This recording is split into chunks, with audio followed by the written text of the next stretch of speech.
السلام علیکم dear friends, میرے چینل پٹوار کورس میں آپ سب کو خوش آمدید۔ دوستو، آج ہمارا ٹاپک ہے انتقال۔ آج میں آپ کو بتاؤں گا کہ انتقال کیا ہوتا ہے اور ہم انتقال کیسے پڑھ سکتے ہیں، کیسے سمجھ سکتے ہیں۔ دوستو، ہمارے پاس ہماری پراپرٹی، ہماری زمین وغیرہ کے انتقال کی کاپیز موجود ہوتی ہیں، لیکن اس پر لکھا ہوا ہمیں کچھ بھی سمجھ میں نہیں آتا سوائے ہماری اپنی یا آباء و اجداد کے ناموں کے۔ آج میں پوری تفصیل سے ایک انتقال کا نمونہ دکھا کر بتاؤں گا کہ اس پرت میں کتنے خانے ہوتے ہیں اور کون سے خانے میں کیا معلومات درج ہوتی ہیں، اور یہ معلومات کہاں سے لکھی جاتی ہیں۔ دوستو، سب سے پہلے انتقال ہوتا کیا ہے؟ جب کبھی بائع مشتری کو کوئی زمین بیچتا ہے تو زمین کے مالکانہ حقوق مکمل طور پر قانونی لحاظ سے مشتری کو منتقل کرتا ہے۔ اس منتقلی کو انتقال بولتے ہیں۔ بائع زمین بیچنے والے اور مشتری زمین خریدنے والے کو کہتے ہیں۔ دوستو، انتقال درج کرنے کے لیے جو رجسٹر پٹواری لوگ استعمال کرتے ہیں، اسے رجسٹر انتقالات یا رجسٹر داخل خارج کہتے ہیں۔ کوئی ایک انتقال درج کرنے کے لیے پٹواری رجسٹر انتقالات کے دو پرت یا صفحے استعمال کرتا ہے۔ ایک پرت کو فائل اور دوسرے پرت کو کاؤنٹر فائل کہتے ہیں۔ کاؤنٹر فائل پٹواری کے پاس رہتا ہے اور فائل بعد میں رجسٹر سے علیحدہ کر کے تحصیل بھیج دیا جاتا ہے تاکہ جمع بندی میں شامل کیا جا سکے۔ دوستو، ایک انتقال پرت آپ ملاحظہ کریں، اس میں ٹوٹل 15 خانے ہیں۔ آج میں یہی بتانے والا ہوں کہ ان 15 خانوں میں پٹواری نے کیا لکھا ہوتا ہے۔ خانہ نمبر 1 میں انتقال کا سلسلہ نمبر لکھا ہوتا ہے، یعنی نمبر شمار لکھا ہوتا ہے کہ انتقال کون سے نمبر پر ہے۔ خانہ نمبر 2، اس خانے میں جمع بندی سے بیچی جانے والی زمین کا کھاتہ نمبر لکھا جاتا ہے۔ اس انتقال کے نمونے میں جمع بندی سے نوٹ کیا گیا کھاتہ نمبر 230 ہے۔ خانہ نمبر 3، بعض موضع یا زمینیں مختلف ناموں سے مشہور ہوتے ہیں۔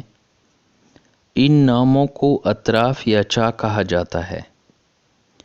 اب جس زمین کا انتقال ہو رہا ہے، یہ اگر کسی نام سے مشہور ہے، یعنی کسی طرف یا چا میں سے ہے، تو خانہ نمبر 3 میں اس طرف یا چا کا نام لکھا جائے گا، ورنہ یہ خانہ خالی چھوڑ دیا جائے گا۔ خانہ نمبر 4، اس خانے میں بائع یعنی جو لوگ زمین بیچ رہے ہیں، ان مالکان کے نام اور ان کے حصے تفصیل سے لکھے جاتے ہیں، اور یہ تفصیل زیر کار جمع بندی سے لکھی جاتی ہیں۔ دکھائے گئے انتقال میں اس خانے میں حیدر خان کی بیوہ آزاد بی بی کے 2 حصے ہیں، اس کے بیٹے گل خان کے 7 حصے ہیں، جبکہ اس کی 2 بیٹیوں جان بی بی اور نورین بی بی کے اکٹھے 7 حصے ہیں، یعنی 3.5 حصے ایک بیٹی کی اور 3.5 حصے دوسری بیٹی کی ہے۔ کل رقبہ 22,237 مرلے ہیں، ان میں سے 899 مرلے یا حصے بائع کے ہیں۔